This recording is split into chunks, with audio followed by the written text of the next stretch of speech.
Do you go into that market understanding the narrative, understanding the ecosystem? Or are you going as a person that thinks that everybody has the same limited tools and resources that you do?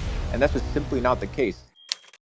So a couple things that I think is important for you guys to understand. The first one is how crypto works. I was talking with a buddy of mine that's been in crypto since the beginning, and we were talking about how cycles work and how things are presented online. And the truth is, narratives are created, right? From a very early think tank conception stage, these projects, these endeavors are put forth, and they're cooked up really, really well. And then they're pushed forth to VCs, funds, people with capital, banks. And from there, they go to people of status, people that can actually push the narrative. So, news outlets, uh, people that have status, have social presence, things of this nature, and then eventually it reaches the first circle, which is kind of like the inner circle of these individuals, and then it reaches the mass. And the masses obviously are always the ones that get dumped on. Why? Because we understand how these things work. They don't work based on is because you don't understand how the game is played. So I want to give you guys some pointers that are some general rules of thumb for people going into their first cycle, for people that are going into their second cycle. Let's start with people that are going into their second cycle. I think we have a lot of those individuals. The first thing is you need to be extremely wise with what you do with your time. During the first bull run that I was in 2017, 2018, kind of that winter, my portfolio did 180x, right? Like, it was crazy. I did extremely well, but it was my first time in the rodeo. I bought the whole show and the whole bullshit, and I didn't keep it. But I understood the things were going to happen again, and I saw a glimpse of social media. That's when stories had just kind of come out, or they were recent. It was a really cool feature, and I was like, "Whoa, this is a really cool way to spread information." I was like, "Next cycle, social media is going to be super heavy," and yeah, it was. It was such a catalyst to the entire crypto economy. Now, what I realized was that the reason I did well was because during that off season, you could call it an off season, I was getting prepared and I was making a plan. And a lot of you guys are going into this without a plan. And a plan doesn't have to be complicated. You don't have to be a genius to make a plan. You just have to determine what is your goal.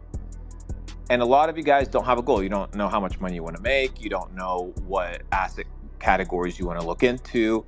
You don't know what communities you want to be involved with. You don't know who to listen to. You don't know where to do research. You don't know the basics of finance or the basics of financial literacy. So there's a lot of things that you're trying to do while simultaneously being like, hey, I see this opportunity. I'm not trying to do this whole study thing while the train goes by. Dude, I get it. I've been around. But how do you manage both of those things? Well, you need to prepare, right? And you need to have a plan. So you need to determine, first of all, where you're going to identify opportunity of what? Of narrative. Opportunity of narrative. Not of current narrative, but of future narrative. How can you foresee narratives? You need to be what? Boots on the ground. You need to be ears connected to what is happening. How many events with regards to the markets have you attended? Like physical events, physical networking events, where all the founders, like the people that are actually trying to push their products, go to. How many?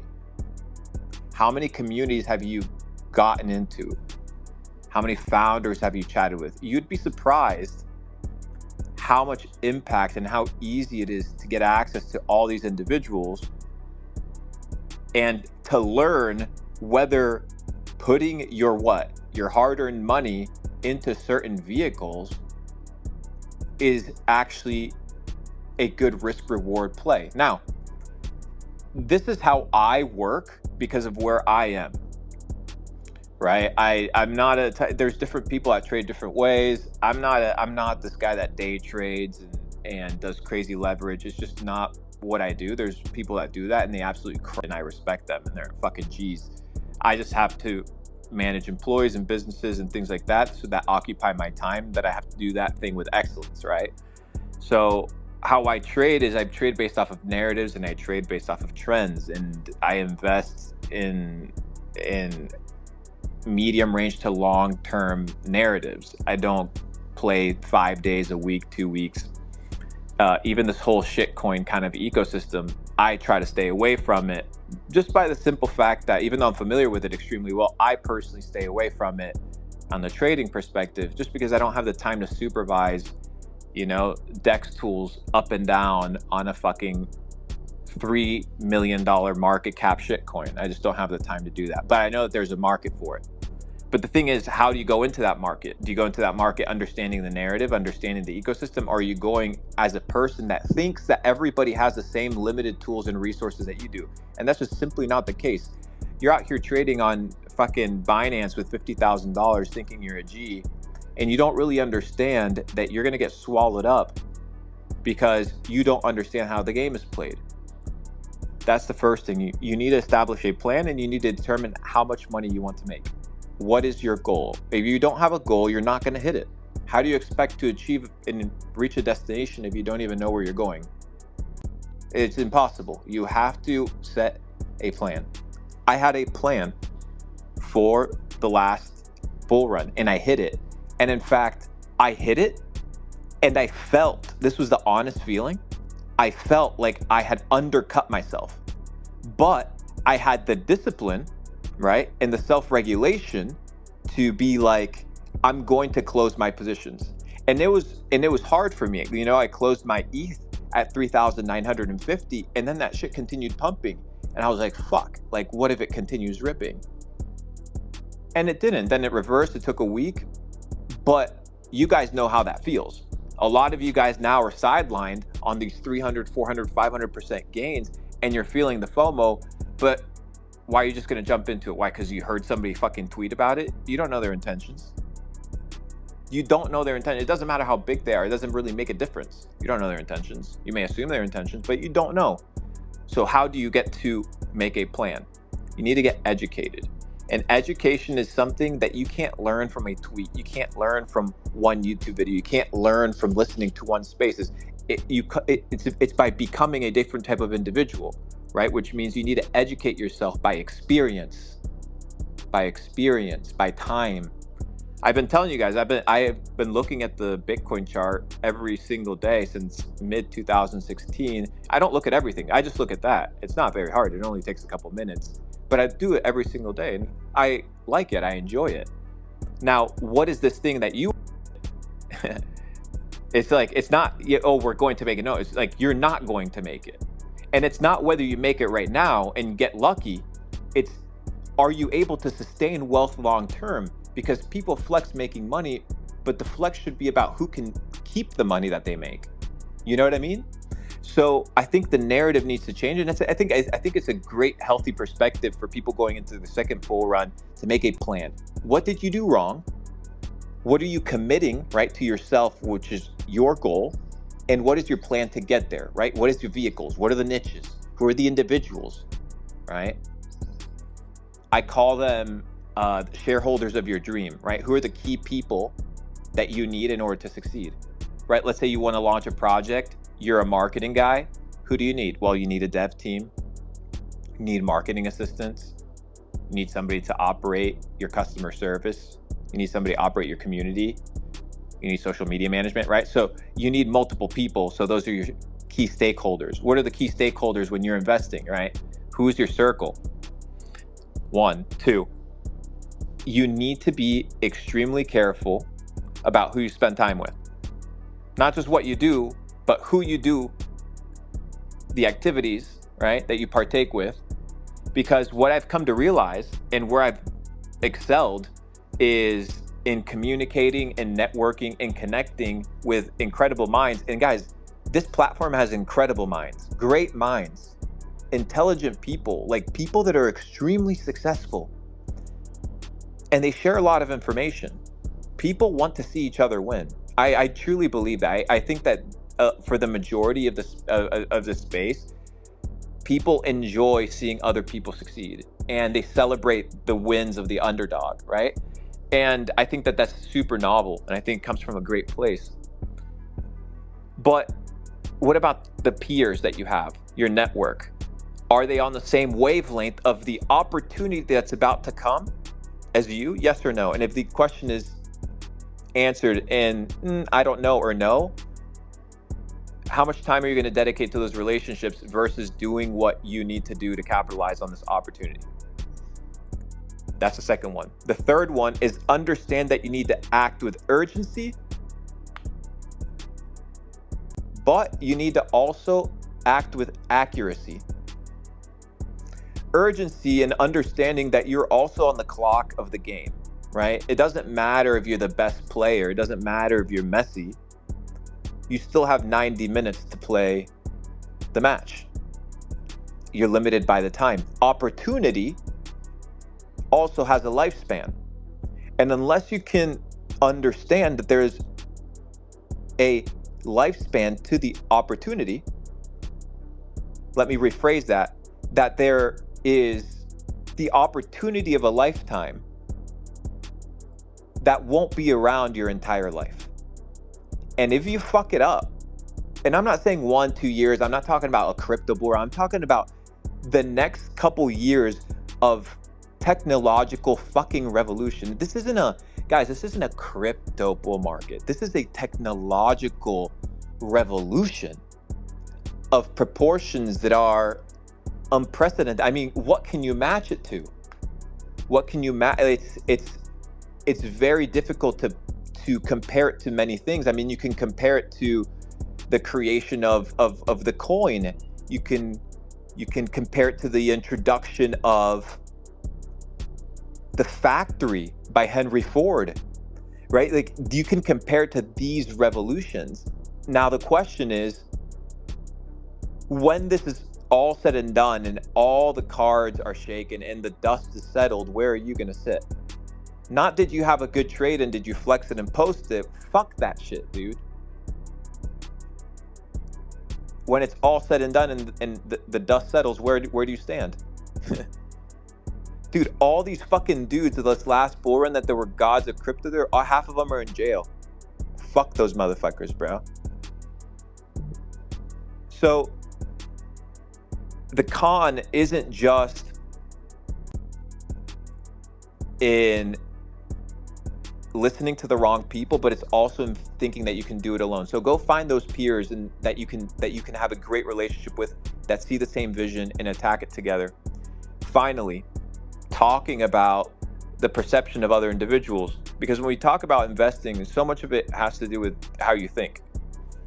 And a lot of it comes down to greed. And greed, the antithesis of greed, is gratitude, right? Having satisfaction. You're complete, you're whole, you don't need, right? So greed comes from a place of wanting something. And it's not necessarily healthy. Now, it's destructive because greed is an emotion. And if you allow emotions to cloud your judgment, then you're not going to operate effectively. Now, what I've come to realize is when you begin to see crazy numbers, when you begin to see people post crazy shit online, you can get greedy because you desire that which another person has. You covet, right? If one of the 10 commandments, right? Thou shalt not covet. And so many people are here looking at other people and they're like, oh shit, I'm going to be in a situation where I'm going to go get that too. And it clouds your judgment. Greed. But if you operate out of a place of fulfillment, contentment, peace, and understanding that you have to operate effectively, efficiently, accurately today, nobody's going to study for you. Nobody's going to read the charts for you. Nobody's going to jump into the Discord communities for you. Nobody's going to do the work for you, motherfucker. Stop listening to the bullshit. Yes, there's great people on this platform. They make great calls, bro. There's guys that have made me so much money. Great. That's amazing. But that's them, bro. Do you know how much money they're making compared to you? What if you were the source of information and knowledge? What if you were the one that actually went and figured out where the gold mines were? What if you were the one that figured out the gold mine and then walked into town with his pockets full of gold and then everybody went out to the west?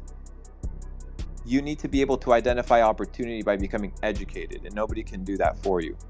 So these are my thoughts for the people that are in the second bull run. Then for the people that are in the first bull run, I think wrapping it up for you guys is your hard-earned money is really hard to get back. You need to respect it because it took you a lot of time to get it. You need to respect it. And yes, understand that there's a lot of opportunities out there. But in the game of life, if you have no motherfucking chips, you can't play. So if you go all in and you fuck it up, you got to start all over again. And we understand how starting all over again, momentum. A lot of you motherfuckers lost it all in the bull run, and you felt what it was like to be rich and free, and then you fucked it up. So this time you have the opportunity of a lifetime, but there's a lifetime to that opportunity, and you need to capitalize on it. How you take it seriously, who you talk to, how you sit down and make a plan will determine where you end at the end of 2025. The world is changing extremely fast. You adapt or you die. This is not the first time in history that there's been a fucking shuffle. Just go study it, dude. You think a global currency has existed like the dollar before? No, for most of history, issuance of currency has been privatized through banks, through monarchies. It was a sign of power and dominance. So when that currency, right, begins to lose and falter because the empire loses, right, the trust of its people, then you begin to see the splintering of that currency, which is a symbol of power. Because remember, when Alexander the Great walked the roads and when Caesar walked the roads, he wasn't going to every corner of his empire. He was staying locally. But the coin was a symbol of what? Of his power and of his ownership on those people, that he owned them. So the moment people got fed up, right, and currency began to become devalued, trust was eroded, currency began to split. And what we're seeing is the splintering of that trust. And it's moving very fucking fast. You think it was fast in Rome, took a couple 800 years for the entire thing to get split up? This thing is moving at speeds that you wouldn't even comprehend. So how do you prepare yourself? 1, find the right people that are going to help you. 2, help yourself by becoming the type of individual that is valuable regardless of a currency. 3 is get educated as to how the world works.